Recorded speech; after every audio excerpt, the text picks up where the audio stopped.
കേന്ദ്രമന്ത്രി ധർമ്മേന്ദ്ര പ്രധാന്റെ രാജി ആവശ്യപ്പെട്ട് രാജ്യ തലസ്ഥാനത്ത് പ്രതിഷേധം കടുപ്പിച്ച് സിജെപി. അനുനയത്തിന്റെ ഭാഗമായി കേന്ദ്ര സർക്കാർ സിജെപി പ്രതിനിധികളുമായി അല്പസമയത്തിനകം ചർച്ച നടത്തും. അതേസമയം 26 ദിവസം നീണ്ട നിരാഹാര സമരം അർദ്ധരാത്രിയിൽ സോനം വാങ്ചുക് അവസാനിപ്പിച്ചു. വിവിധ രാഷ്ട്രീയ പാർട്ടികൾ ആവശ്യപ്പെട്ടതിനെ തുടർന്നാണ് നിരാഹാര സമരത്തിൽ നിന്ന് പിന്മാറുന്നതെന്ന് സോനം വാങ്ചുക് എക്സിൽ കുറിച്ചിട്ടുണ്ട്. വിവരങ്ങളുമായി ദില്ലിയിൽ നിന്ന് ഫെമിനയാണ് ചേരുന്നത്. ഫെമിന, സോനം വാങ്ചുക് നിരാഹാര സമരം അവസാനിപ്പിച്ചിരിക്കുകയാണ്. എന്തായാലും അല്പസമയത്തിനുള്ളിൽ സിജെപി കേന്ദ്ര സർക്കാർ പ്രതിനിധികളുമായിട്ടുള്ള ചർച്ചകൾ പുരോഗമിക്കാനായി പോവുകയാണ്. എന്തായാലും നിർണായകമായിട്ടുള്ള ചർച്ചകളായിരിക്കും. എപ്പോഴാണ് ഇത് ആരംഭിക്കുന്നത്? അത് സംബന്ധിച്ച വിവരങ്ങൾ. പക്ഷേ ചർച്ച ആരംഭിച്ചു കഴിഞ്ഞു. ഇപ്പോൾ കോൺസ്റ്റിറ്റ്യൂഷൻ ക്ലബിൽ ഈ സിജെപി പ്രതിനിധികളും അതുപോലെ തന്നെ കേന്ദ്ര സർക്കാരിന്റെ പ്രതിനിധികളും തമ്മിലുള്ള ചർച്ച നടക്കുകയാണ്. കേന്ദ്ര വിദ്യാഭ്യാസ മന്ത്രി ധർമ്മേന്ദ്ര പ്രധാൻ രാജിവെക്കണം എന്നുള്ള ഒരു ആവശ്യം തന്നെയാണ് സിജെപി മുൻപോട്ട് വെച്ചിരിക്കുന്നത്. അതിൽ കുറഞ്ഞതൊന്നിനും തങ്ങൾ അംഗീകരിക്കില്ല എന്നാണ് ഇപ്പോൾ സിജെപി പറഞ്ഞിരിക്കുന്നത്. ഈ ചർച്ച ഇപ്പോൾ പുരോഗമിച്ചുകൊണ്ടിരിക്കുകയാണ്. അതേസമയം തന്നെ സോനം വാങ്ചുക് ഇന്നലെ അർദ്ധരാത്രി അദ്ദേഹത്തിന്റെ നിരാഹാരം അവസാനിപ്പിച്ചിരുന്നു. അദ്ദേഹം മുൻപോട്ട് വെച്ച 2 ഡിമാൻഡുകളും കേന്ദ്ര സർക്കാർ അംഗീകരിച്ചതിനെ തുടർന്നാണ് 26 ദിവസം നീണ്ടുനിന്ന നിരാഹാരം അവസാനിപ്പിച്ചത്.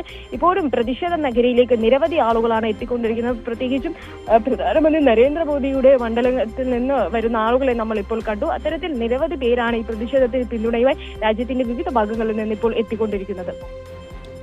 ഇന്ന് നടക്കുന്ന ചർച്ചയിൽ പ്രതീക്ഷയുണ്ടോ സിജെപിക്ക്? കാരണം മുൻപും സമാനമായിട്ടുള്ളൊരു ചർച്ച JP നദ്ദയുമായിട്ടൊക്കെ നടത്തിയിരുന്നെങ്കിലും ഫലമൊന്നും ഉണ്ടായിരുന്നില്ല.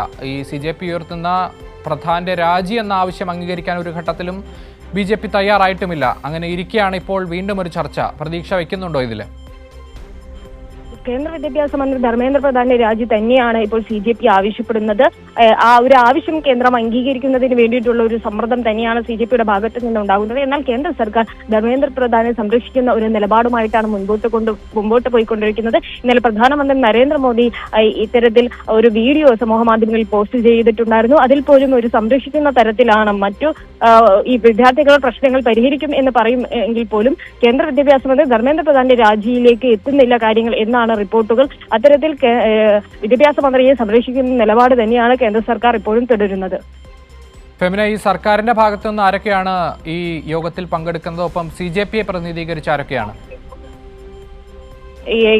സിജെപിയെ പ്രതിനിധീകരിച്ച സിജെപി വക്താക്കളായിട്ടുള്ള സൗരഭ് ദാസ്, അതുപോലെ തന്നെ അശുതോഷ് വാങ്കെ തുടങ്ങിയവരാണ് പങ്കെടുക്കുന്നത്.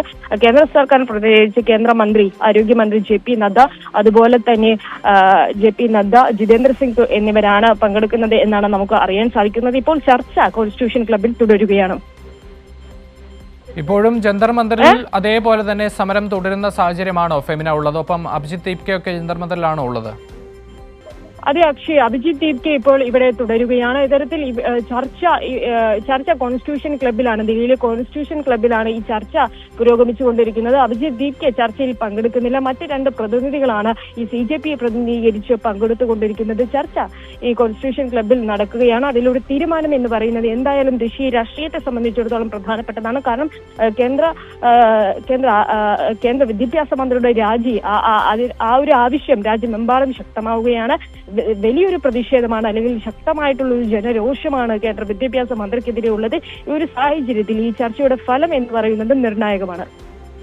ശരി, ഫെമിനയാണ് ദില്ലിയിൽ നിന്ന് വിശദാംശങ്ങൾ നൽകിയത്.